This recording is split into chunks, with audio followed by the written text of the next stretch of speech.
Hi, everyone, and welcome to the machine learning summer school.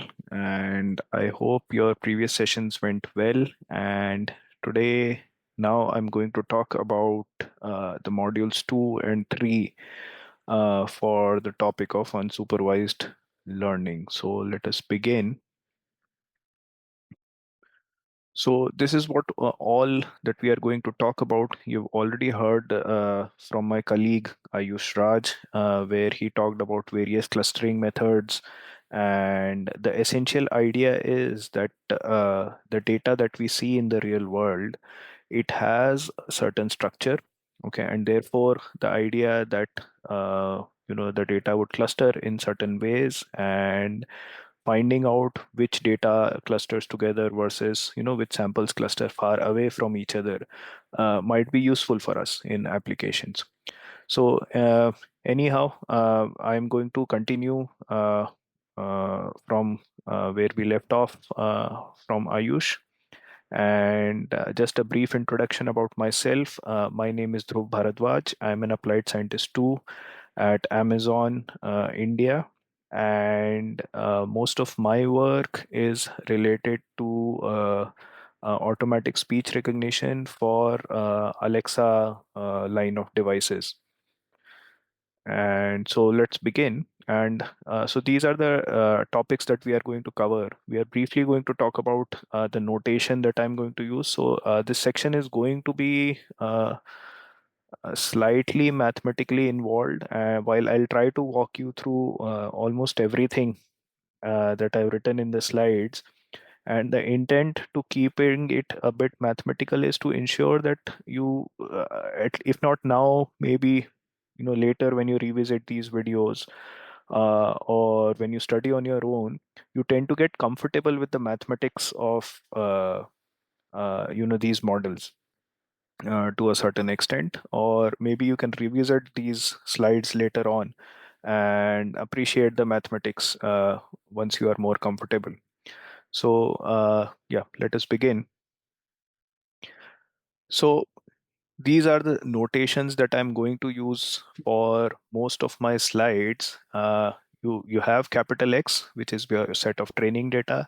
So what I'm saying is that capital X is basically a set of all these samples X of I, where I is 1 to n. So n is the number of training samples. And each x of I, right, is probably a d-dimensional vector. So it is a vector of real values. So this is a very common example that is given for real valued vectors. Is if suppose you have a grayscale image and each pixel has an intensity, then you stack the columns of that image to form a very very long vector. So and that could be so the set of images is your training set, and each image is a very very long vector. And similarly, although we are in unsupervised learning, this Y may probably not occur, but just for completeness, this may be a label or target set. So corresponding to each xi, you have a yi, which is just a real scalar, or which is a label corresponding to the ith training example. Then we will talk about latent variables. I'll explain what latent variables are. And there, corresponding to each xi, I may talk about a zi. Again, it's probably going to be a scalar, at least for the initial part of this module. Then we use the notation p of x or p of y to denote the probability density functions or distributions. And compared to your undergrad or the notation which is used in standard books at undergrad level, we are not going to distinguish, write different px of x or py of y to denote these densities or distributions to distinguish between them. The way they get distinguished is by the argument. So p of x is a distribution over x, p of y is a distribution over y. Although I use the words density and distributions interchangeably, they will always mean probability density functions. Okay, so we will make this assumption that for our data, the probability density functions exist, and we will proceed accordingly. So I will also have a distribution which has a certain parameters. So for example, mean and variance of a Gaussian normal distribution are its parameters, and I will denote such a distribution like this. So you have a distribution over x, which is given by p of x, and its parameters are theta. So you have a semicolon and theta are all the set of parameters. So for example, the all the values of the mean or the covariance of a Gaussian are put in a vector, and I denote that vector as a theta. Now, this is also an important notation, very common in this community, which is it comes from conventional statistics. Is We denote x tilde p of x to mean that we are sampling a value from a given distribution p of x. Okay, so this basically means that, for example, if suppose your p of x is a Gaussian normal, right? You have something like this. You have a normal distribution, not a standard normal, but a Gaussian, and you have x. So, so these are the values where p of x is high, right? So that means that these x's are more likely to occur. So there are standard numerical techniques to sample from these from the standard Gaussian distribution with a given mean and variance. And what you do is, if you are sampling x from p of x, it means that you are picking this value x of 1 or x of 2 and returning it. Okay, so this is the essential idea. And finally, an expectation is defined as expectation, this E of P of X of F of X. So here, essentially, I am taking the expectation of this function of X with respect to the distribution P of X. Okay, so this is your standard undergrad level definition of an expectation of a function of random variable, right? And finally, uh, uh, compared to undergrad, the only thing that is extra is this particular subscript that I'm using, which basically says that the x follows a distribution p of x, and we are taking expectation of a function of x. Okay, so this is a standard definition of expectation. Now, expectation, although written like this, it will almost always be computed empirically. Okay, so you can think of it as being written like this, but actually being computed like this. So what you would do is, if you know p of x and you know how to sample from it, you take out many xi's from here. You evaluate f of xi for each xi, and then you take a empirical mean. So this is how you would usually compute it. So a side point on why we are talking so much about p of x's and so on is the idea that uh, uh, your data, right, it basically follows a certain distribution. Okay, and when I say that it follows a certain distribution, if you what I mean is, if you think of all the images in your training set, now those images will have certain characteristics. If they are images of faces, right? The the images in which the mouth appears below the nose, okay, are going to be very likely. Whereas the images where the mouth appears above the eyes, even in a straight orientation, is highly unlikely. It's almost impossible in natural face images, right? Unless you have some fantastical fantasy images being generated from somewhere. So essentially, your data follows a certain distribution, right? We can put a distribution on this data, and this gives us a very powerful way, a framework of probability and statistics to manipulate this data, to understand this data. And the mechanism that we will use to understand this data is through neural networks, okay, which can basically learn more about this data and incorporate information about this data through our techniques and backpropagation. So with this, let us begin.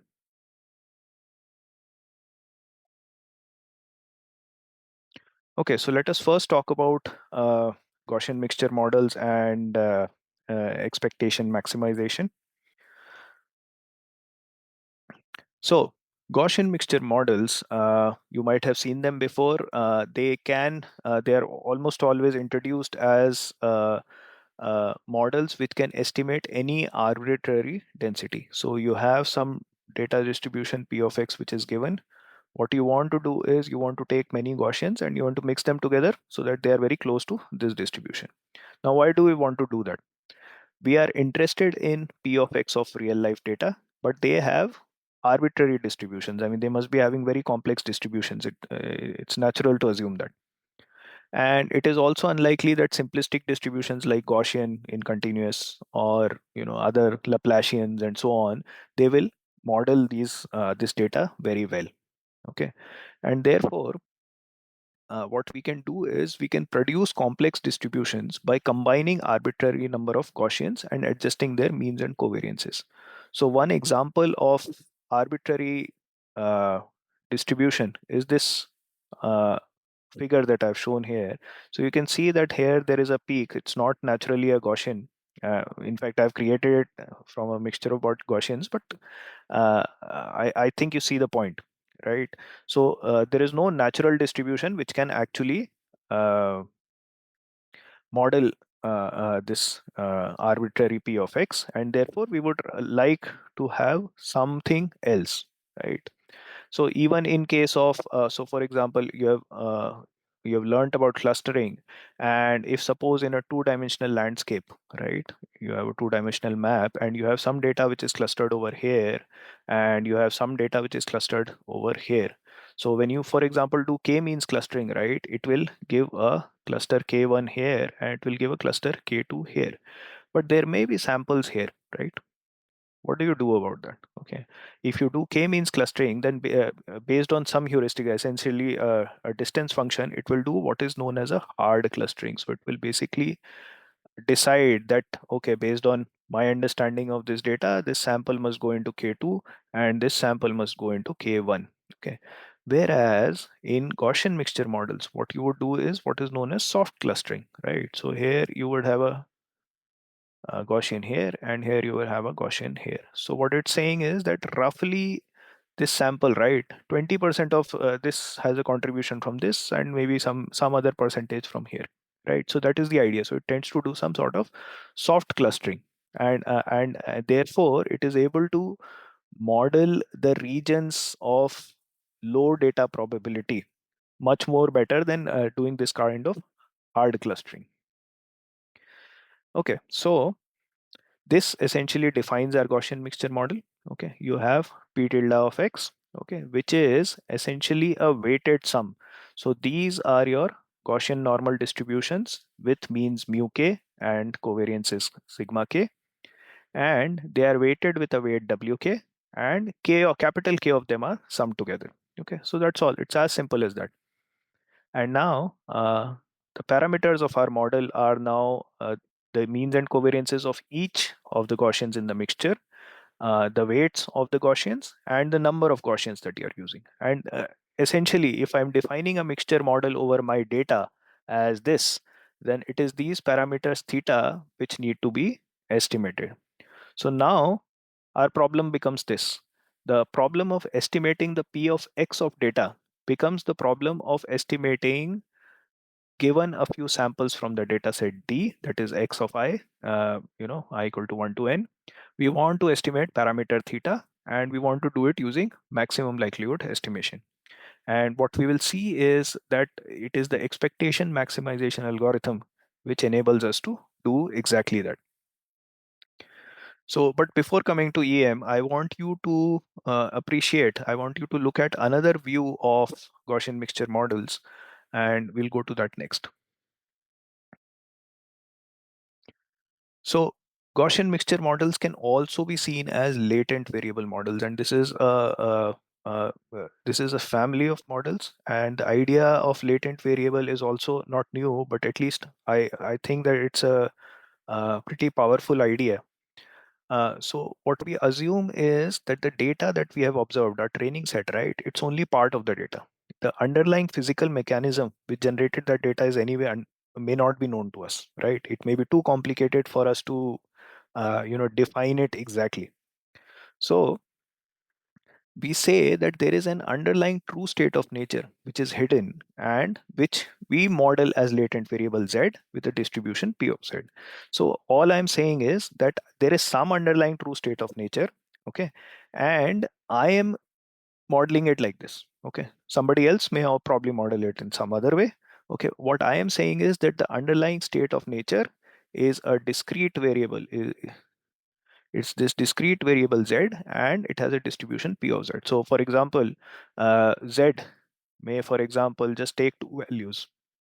So z is there, it may just take two values, maybe z equal to 0, z equal to 1. It may take the value 0 with 0.2. It may take the value 1 with 0.8, right? So this becomes your p of z. So it's a simple discrete variable which has some p of z defined like this. Okay. Now,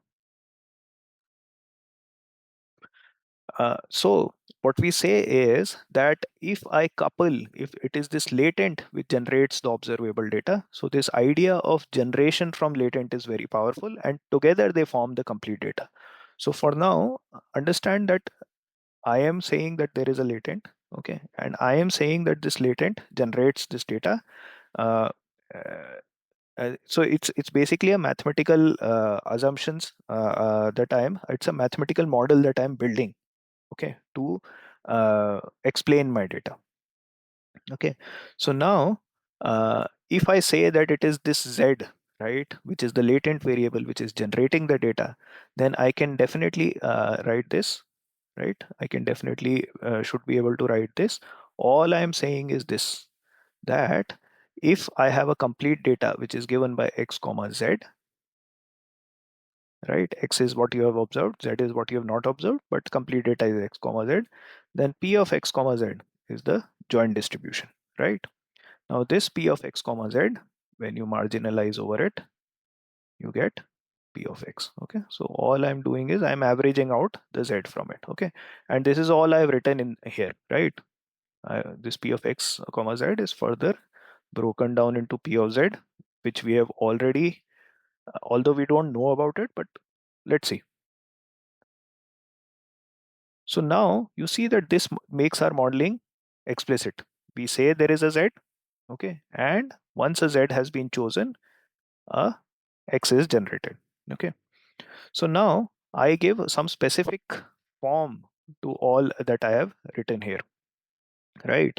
If suppose my p of z is these pi k's, so this is similar to the 0.2 and the 0.8 that I had created right now, I had plotted right now, and the p of x comma z, x given z, are the normal distributions. Okay, in that case, this equation can simply be written like this. Okay, and again what we have is a Gaussian mixture model, and the only difference is that the weights are these probabilities.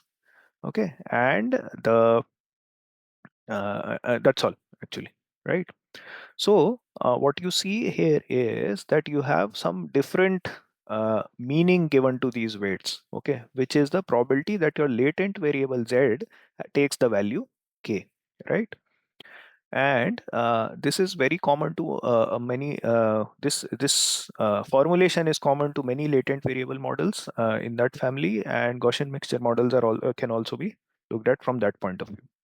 So now this abstraction is very important. This idea of a latent variable z, right? It is very important. It helps us do two things. One is generation and the other is discovery. Okay. So what do I mean by generation? I've already explained it. Okay. If suppose I want to generate a sample from a latent variable model, what would I do? Okay. I have some z and I have some distribution p of z. Okay. Again, what I will do is I will do I will first sample z from p of z. Okay, and for suppose that value is given by z naught. Okay, now corresponding, so whatever, if z naught is equal to k, right, I will take the kth quotient. Okay, and I will sample from it. So basically x will be sampled from your normal x mu k and sigma k, right? So this will happen. So basically I have a systematic mechanism of generation. Okay, and that becomes very important in certain conditions. And similarly, you have the idea of discovery. Okay, if suppose you have a data set d, which is of x size, right? you may want to learn a latent variable corresponding to those. So this latent variable, right, it may give a structured or a compressed form of X. So for example, we'll talk about VAs later, but VAs, for example, give you a latent vector, okay, a latent Z, which is smaller in dimension as compared to their input X, okay, and we force the VA, we train the VA in such a way that so that the Z only contains the useful information for our task or for preserving the input. Okay, so that way Z can represent a compressed form of X itself. So this is very important. So what we'll see is that this idea of latent variable, right? This also simplifies the mathematics behind the EM algorithm because we'll be able to, define everything in such a way. So let's get to that now.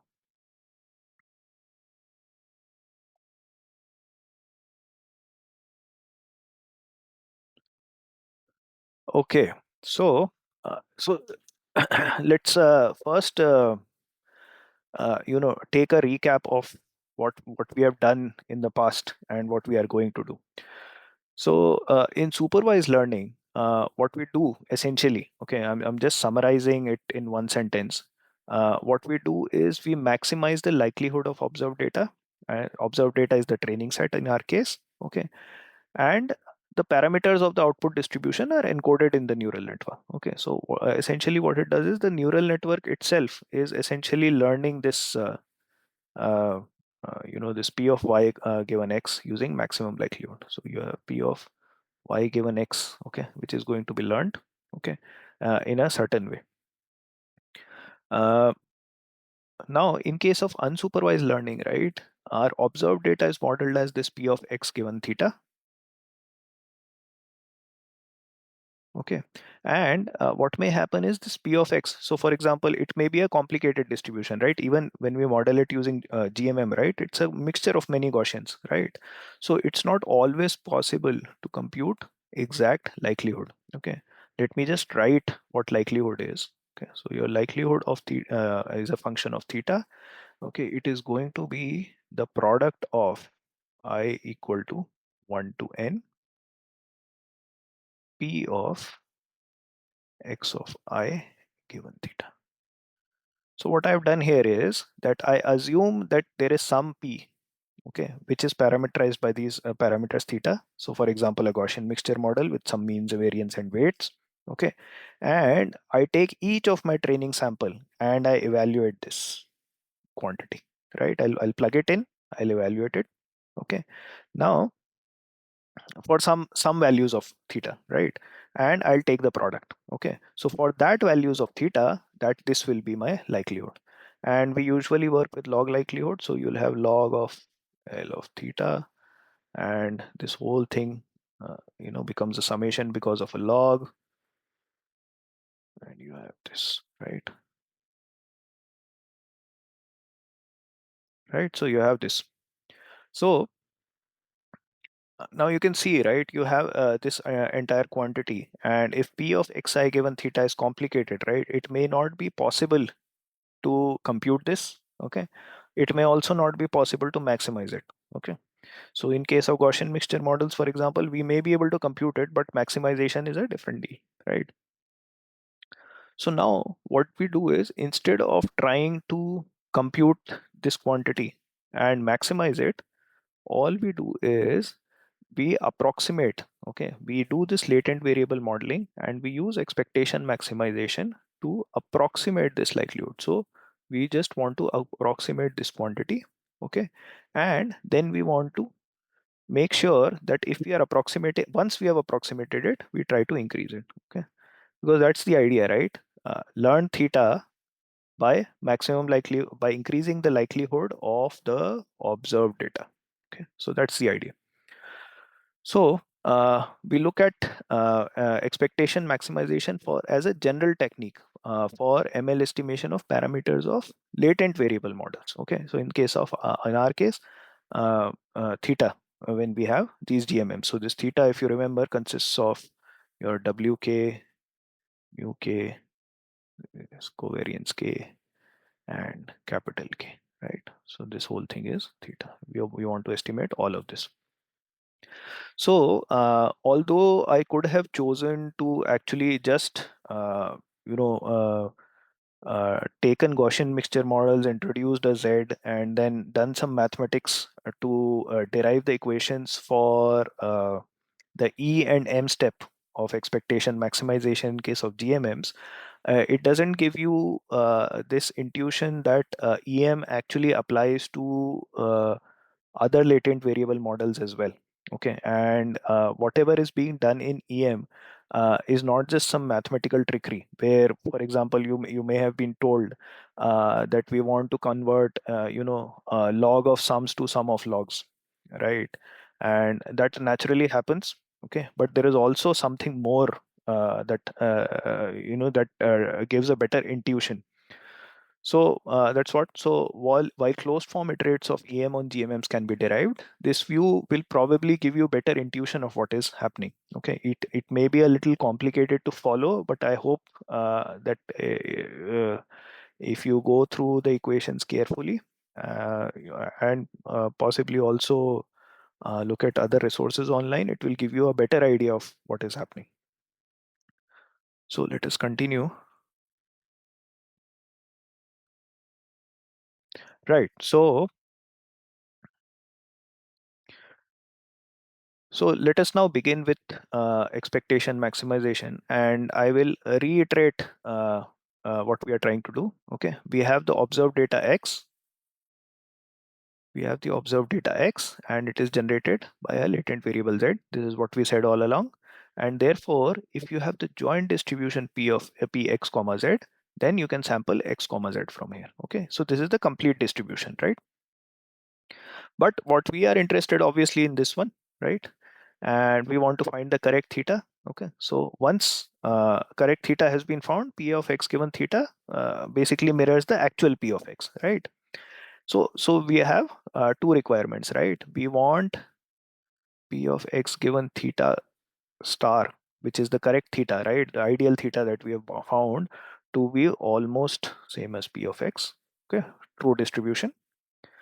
And we want to be able to do this, right?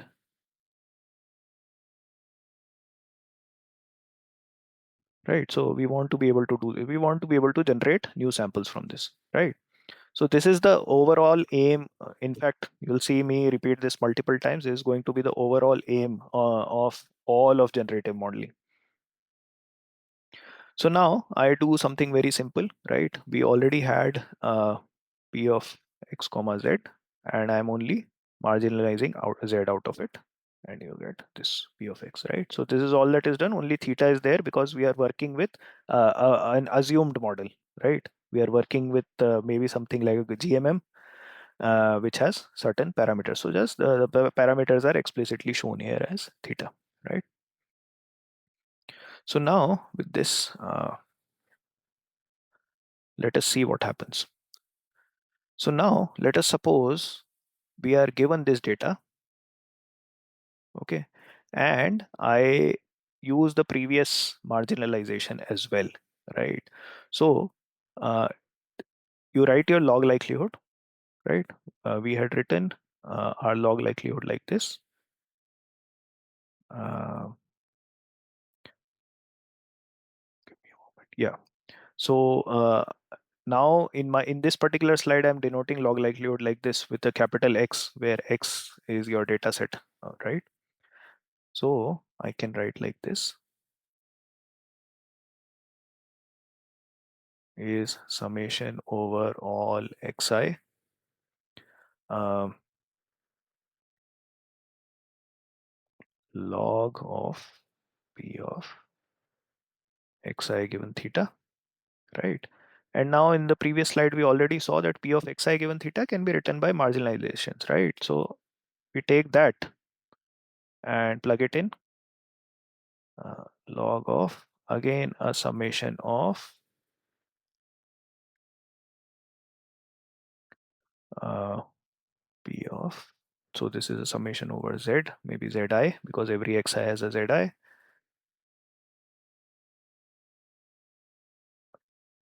right? So now you see that the only thing that I've done in the So this is what I was writing as ln of L of theta. Okay. So the only thing I have done here is just assumed a Z and redone the marginalization. And already you can see the problem. If I want to maximize this, okay, if I want to estimate this, there is a log and a sum which is present here, right? And with Z, this will get simplified, and this is how the whole thing is motivated in general. Okay, but we want to do more. Okay, so uh, you know that for this latent variable Z, right? Although we said that Z comes from a P of Z, if I just have assumed a Z, okay, I actually have no knowledge of this P of Z, right? But what I can do is, again, one more extension. Okay, I assume that it is Q of Z. Let us suppose that there is a Q of Z which is very simple and which I can sample from. So I can have Zi coming from Q of Z. Okay. So what I will do is I will introduce this Q of Z in this equation. Okay.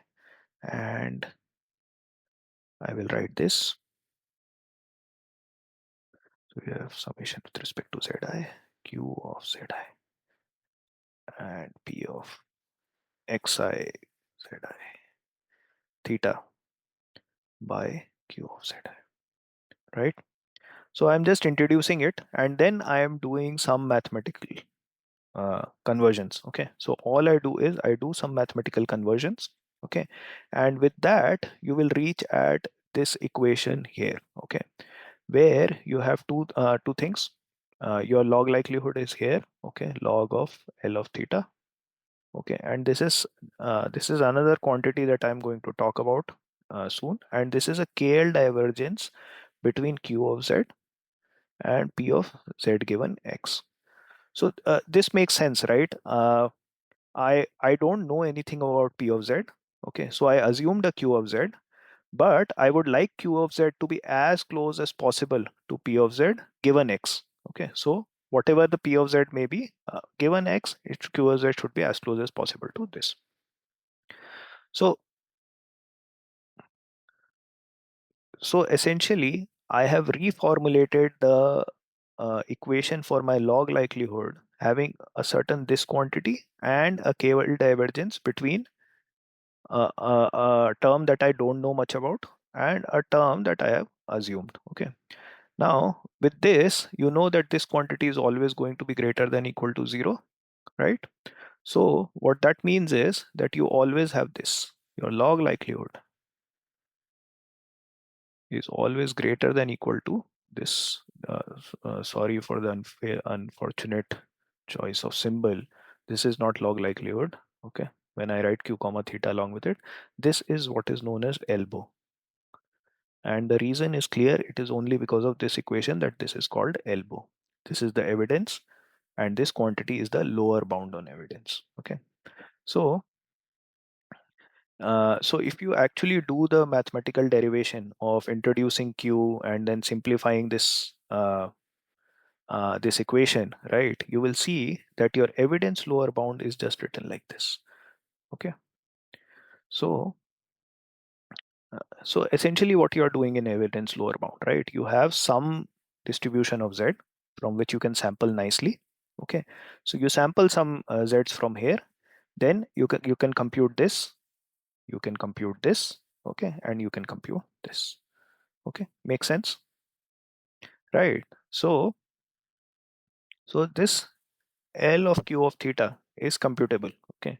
The only thing is we need to find the right Q and we need to find the right theta.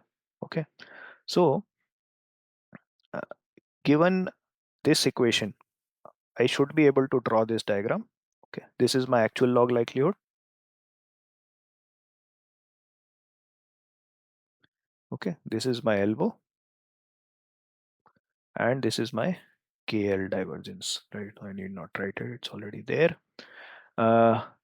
So the aim is to increase this for my data. Okay. How will I increase this? I will take one step to bring this here. Okay. and I will take next step to increase this. Okay. So once you bring this here, it is same as the likelihood, log likelihood. If you increase this, then if you make sure that you increase this, then this also must have increased. And that's all you're doing. This is the expectation step. This is the maximization step. Okay. So in the expectation step, you make sure that you make the KL divergence 0. Okay. And therefore, your elbow exactly matches uh, your log likelihood. So to make this KL 0, the only thing you have to update here is Q. So here Q will be updated and theta will be fixed, right? And once you have gotten here, now you need to find theta, right? So in obvious, I mean, this is obvious, right? Because your log likelihood is actually a function of parameters, not of data samples. So at M step, you have found some Q, right? So that becomes Q dash. Take that Q dash and find a new theta, which increases this. So, and keep on doing this iteratively. So you do this, then you do this, then you come back and do this, and you come back and do this, right? Every time you will have a new theta and a new q doing a ping pong, right? So this picture actually gives you a much better idea of what is actually happening. So let us write all this down formally in the next slide.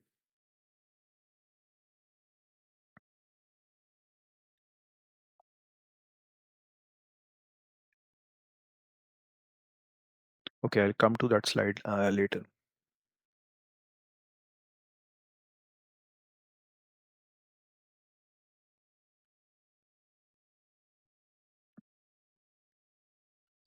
All right, so let us finally define based on the diagram that I had shown on the previous page. Let us define the E and M steps of the algorithm.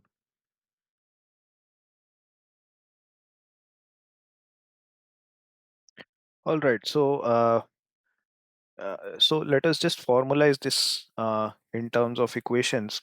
So I again have the same figure here, right? And we have this as uh, we have the elbow and we have the log likelihood here. And this obviously is the KL term. Okay. So we are finally in a position to define the E and M steps of the EM algorithm, right? So you have your log likelihood, which is the sum of your elbow and the KL term, right?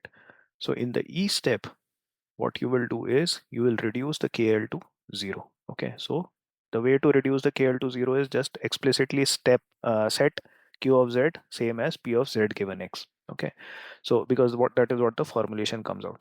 So what happens in case of GMMs is that this P of Z given X, right, it is computable, right? So what you are saying is that if you are given an X, okay, what is the probability that it came from the kth z, okay, and that you can directly compute. Okay, so you have the current parameters which are given. So here I have just assumed theta k theta j to be the mean and variance, and pi I have taken separately.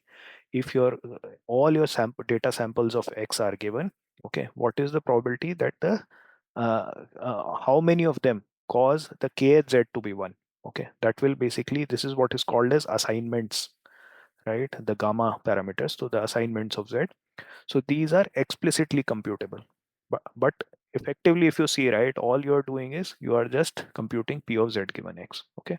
So once you compute this p of z given x, right, what you are doing is you explicitly set qz to p of z given x here. You set it p of z given x here. So this thing goes to 0. Okay. And once this thing goes to 0 in your E step, for a fixed theta, your elbow has come here. Okay, so after a certain E step, okay, after E step has come here. Okay, so now since it has come here now, right, you have updated the Q of this elbow. This Q has become some P of Z given X. comma theta. Okay, so a lot of times, this is also, let me write it like this, is also written as theta, theta dash, or something like that. So that becomes confusing. Okay, this p of z given x is a function of current thetas. Okay, and what you will do after the e step is to get the new theta, right? So anyway, the idea is that the scale divergence has been reduced to zero so that your elbow becomes equal to the log likelihood. Okay, so so that's what I said, and now you find the new theta dash, right? So now you have p of z given x comma theta. You want to maximize this. Okay, this is a completely computable quantity. Okay, you are here and you maximize this. So in case of GMMs, right, that maximization, the equation that comes out, you can work it out or look at uh, reference material. It's a slightly long derivation, but basically a mathematical derivation only. You just need to take derivatives and maximize, and you will see that your mu of k is going to be given by this in case of GMMs, and this is the covariance, uh, the number of samples in the kth for the corresponding to the kth latent, and the prior probabilities of the kth latent. This is p of z's which are there, and then you keep on doing these steps till you have very minimal increase in the likelihood. Okay, now it can also be shown that so it's basically obvious, right, from this figure that at the end of each step the elbow was made same as current log likelihood. Okay, and the at m step we always do a maximization. Okay, so during that m step, right, it is not possible for the log likelihood to decrease, right? It may happen that after maximization you still remain at the same place. I mean, the theta is such that the elbow cannot increase further. So you will remain at the same place or you will increase. So what EM does is it guarantees that the likelihood will not decrease. Okay, it may not increase monotonically. It may say remain the same, but it will not decrease. Right. So there's a pretty famous figure that is there for this kind of optimization. If suppose this is your actual log likelihood, what you do is at a certain theta, right? You first uh, get the elbow to come here, right? And then what you do is you do a maximization. So theta basically shifts here. Okay, so this is your new theta. So you will basically have something like this. Okay, there will be a gap now. Okay, again, so here what you did was you made it same as as the likelihood, and then you updated the theta, so the theta came here, theta dash. Okay, and now you again you take the e step and it will become same as here. You again compute theta and theta will come here. So you essentially keep doing this and keep tracking the likelihood and updating theta. Right.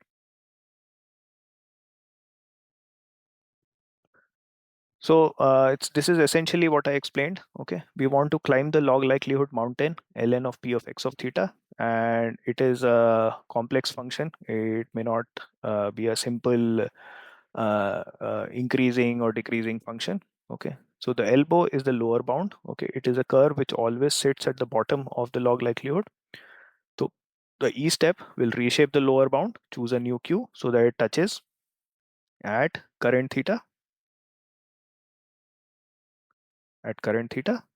whereas the m step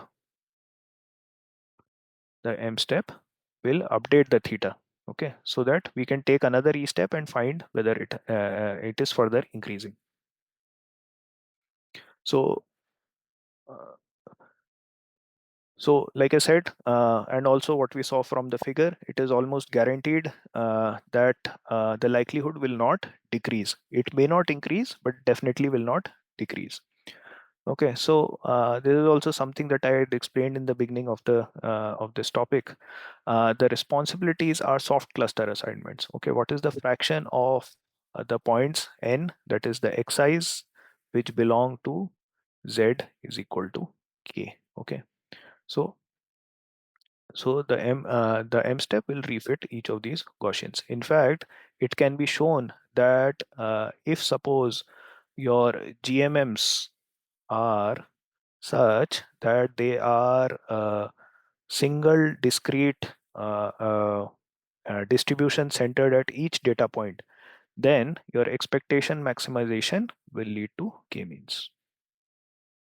Becomes a hard cluster assignment. It's a very simple problem to show if your GMMs have a specific form when you are fitting to do the data. So you basically take one Gaussian for each data point that you have, right? And that Gaussian has infinitesimal variance. So it is exactly a very sharp distribution centered only at that data point. In that case, if you do EM on that, you'll end up with k-means. Okay.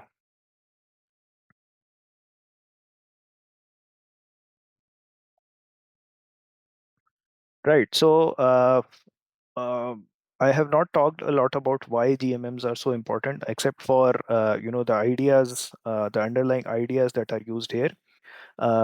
Before I cover this slide, I would also like to say that GMMs, for example, in automatic speech recognition, were quite popular till deep neural networks came in. Till for example, you once you started having RNNs and LSTMs and so on, and now, of course, you have speech LLMs as well. GMMs used to be the go-to modeling architecture. In fact, GMM HMMs used to be the go-to modeling architecture in which the internal state of speech used to be modeled by HMMs, which are hidden Markov models, and the output, the distribution of the output. So, for example, if you break down the speech into different audio units, phoneme units, then the distribution of the output used to be modeled by a GMM. So, this combination used to be the state of the art at some point in time. Anyway, coming back to this slide as well. So one special case of using GMMs in case of discrete data. So in this case, my xi's themselves are discrete. Are when you use PLSA, which is probabilistic latent semantic analysis. Okay, so it is a discrete mixture model, and it can similar to GMMs. It can also be it can be trained as EM using EM. So now what you're looking for is a distribution of words given certain documents. Okay. So what I'm saying is that my latent variable is a bunch of topics. Okay. And there are total capital K number of topics. And for a certain if a certain topic is selected, then the distribution of words will be P of W given Z. Okay. So for every document that you have, right, you can model this. Okay. Don't get confused by this conditioning. What it says is for every document, you have a GMM setup. Okay. So you have for every document some latent distribution of topics, and corresponding to those topics, you have a distribution of words, right? So like I had introduced, this is exactly as P of Z and P of X given Z. Okay. The only thing is that in this case, right, this P of W given Z equal to K is also going to be a discrete distribution. It's not going to be this normal distribution. And again, your training can proceed with an identical logic as we saw in expectation maximization. All right.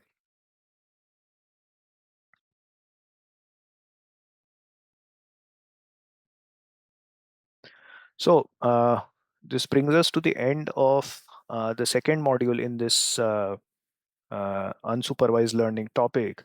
And let me just briefly go through the summary, and I'll talk more then.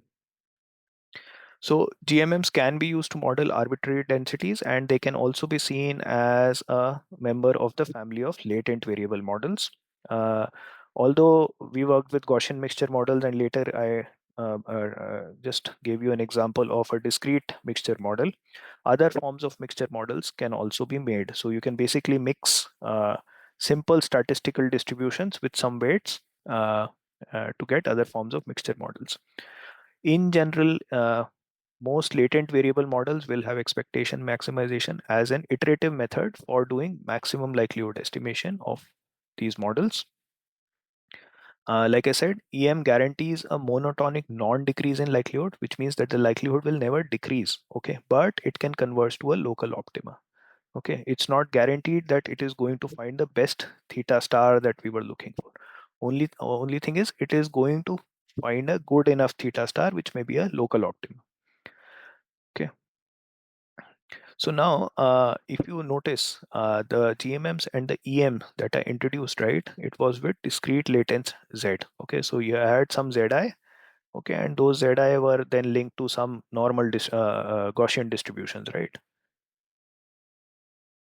So you had something like this, and so your Zi, you will take one, you'll just pick one value of Zi, and from there you will use a certain normal distribution to have a continuous X sampled from it, right? So with this kind of a Gaussian mixture model and the EM algorithm, everything was completely tractable. In fact, you get direct equations to compute this mu k. Sorry, this should covariance and this one, right? So you get a complete equation to be able to compute this in an iterative way. But when z's are continuous, right, this likelihood is not computable. It's not computable.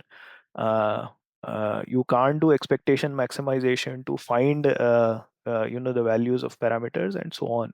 Those kind of things are there. uh, I already talked about PLSA, and what you will see is that variational autoencoders are essentially the framework which also optimize elbow and where sets are continuous. So we will talk about it later. So it essentially tries to do the maximum likelihood estimation using a lower bound for continuous latents Z. Okay, and uh, the deep neural networks help in doing that. Okay, so they are not the fundamental thing in VAEs. They are used as an estimator. We'll talk about that. Fine, that's all on module 2 of unsupervised learning. Thank you so much.